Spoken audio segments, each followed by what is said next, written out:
दोस्तों सच्चाई ये है कि जो बीजेपी के हाँ में हाँ मिलाएगा, जो अमित शाह के हाँ में हाँ मिलाएगा, नरेंद्र मोदी के हाँ में हाँ मिलाएगा, उसके दिए गए ऑफर पर साइन कर देगा, वो अजित पवार बन जाएगा, वो एकनाथ शिंदे बन जाएगा और उसकी सरकार बन जाएगी और उसके सारे पाप सारे दाग धब्बे धुल जाएंगे और सच्चा ईमानदार नेता बन जाएगा। और जो बीजेपी के ऑफर को ठुकरा देगा, जो बीजेपी के ऑफर को रिजेक्ट कर देगा, हेमंत सोरेन बन जाएगा और उस पे ईडी सीबीआई की छापा पड़ने लगेगी। जो हाल हेमंत सोरेन का झारखंड में हुआ, अभी ईडी उस पर प्रेशर बना रही है। तो क्या बीजेपी ने हेमंत सोरेन का विकेट गिरा दिया नीतीश कुमार के बाद? क्या अब ममता बनर्जी की बारी है? क्या केजरीवाल की बारी है? तो झारखंड में जो स्थिति बनी हुई है, ईडी की लगातार छापे पे छापे पड़ रहे हैं, हेमंत सोरेन पे प्रेशर बनाया जा रहा है। और जो बीजेपी को मना कर दे, जो बीजेपी का ऑफर है उसको ठुकरा दे, नो कर दे, जो मोदी के सामने झुका नहीं, उसका हाल क्या होगा? उसका हाल वही होगा जो हेमंत सोरेन का झारखंड के मुख्यमंत्री के साथ हुआ, वही होगा। एक तरफ बैठक पे बैठक चल रही है, ऑफर पे ऑफर दिए जा रहे हैं और दूसरी तरफ ईडी के द्वारा हेमंत सोरेन पे प्रेशर बनाया जा रहा है। तो क्या हेमंत सोरेन को ऑफर पे ऑफर दिए जा रहे थे जो उस ऑफर को ठुकरा दिए थे? जो हाल नीतीश कुमार का हुआ, जो बीजेपी में चले गए, नीतीश कुमार पे भी प्रेशर बनाया गया। जो नीतीश कुमार के सहयोगी थे उनके आदमियों पे छापे पड़ने लगे, जैसे कि विजय कुमार चौधरी के आदमी पे छापे, उनके ठिकाने पे छापे, गब्बू सिंह के ठिकाने पे छापे, जो खरबपति थे और नीतीश कुमार को सपोर्ट कर रहे थे। और बेचारा बूढ़ा नीतीश कुमार बीजेपी के प्रेशर में, ईडी के प्रेशर में आके बीजेपी में जाके अभी सरेंडर हो गए हैं। और नीतीश कुमार जो कभी बीजेपी में मर जाएंगे पर बीजेपी में नहीं जाएंगे, जैसे कसम खा रहे थे, वो अभी बीजेपी में जाकर उसके हाँ में हाँ मिला रहे हैं। अब उनकी प्रचार प्रसार भी शुरू करने वाले हैं। तो अभी झारखंड की जो स्थिति है, छापे पे छापे, ईडी के द्वारा पूछताछ, दूसरी तरफ ऑफर पे ऑफर। जो गुजरात लॉबी है उन्होंने हेमंत सोरेन का विकेट गिरा ही दिया, उन्हें मुख्यमंत्री पद से हटा ही दिया।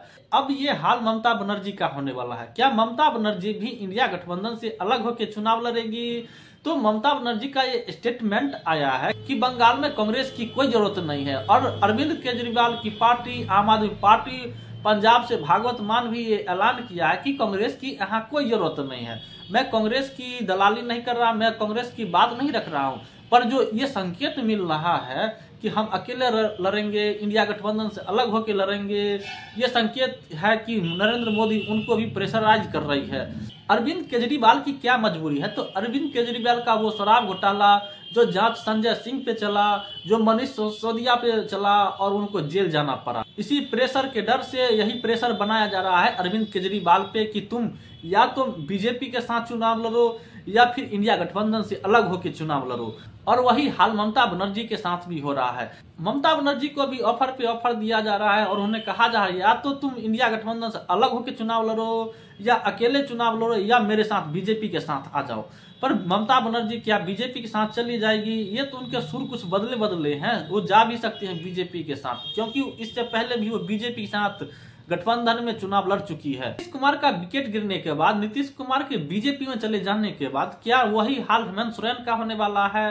क्या वही हाल ममता बनर्जी का होने वाला है? क्या वही हाल अरविंद केजरीवाल का होने वाला है? तो ममता बनर्जी बीजेपी के साथ जा भी सकती है, पर अरविंद केजरीवाल क्या बीजेपी के साथ जा सकते हैं? तो ऐसा संकेत नहीं मिल रहा है कि वो बीजेपी के साथ जा सकते हो सकता है वो अलग चुनाव लड़े। क्योंकि पंजाब के सीएम भगवत मान जो आम आदमी पार्टी के हैं, वो उन्होंने पहले ही ऐलान कर चुके हैं कि हम अकेले चुनाव लड़ सकते हैं या मुझे इंडिया गठबंधन की कोई जरूरत नहीं है। तो हो सकता है अरविंद केजरीवाल अकेले चुनाव लड़ ले, वो बीजेपी के साथ ना जाए पर अकेले चुनाव लड़ सकते हैं। लेकिन सवाल ये पैदा होता है, जो बीजेपी के ऑफर को ठुकरा दे, जो आरएसएस के सामने झुकने से मना कर दे, उसका हाल नीतीश कुमार के जैसा होगा, उसका हाल हेमंत सोरेन के जैसा होगा, उसका हाल ममता बनर्जी के जैसा होगा, क्या उसका हाल केजरीवाल के जैसा होगा?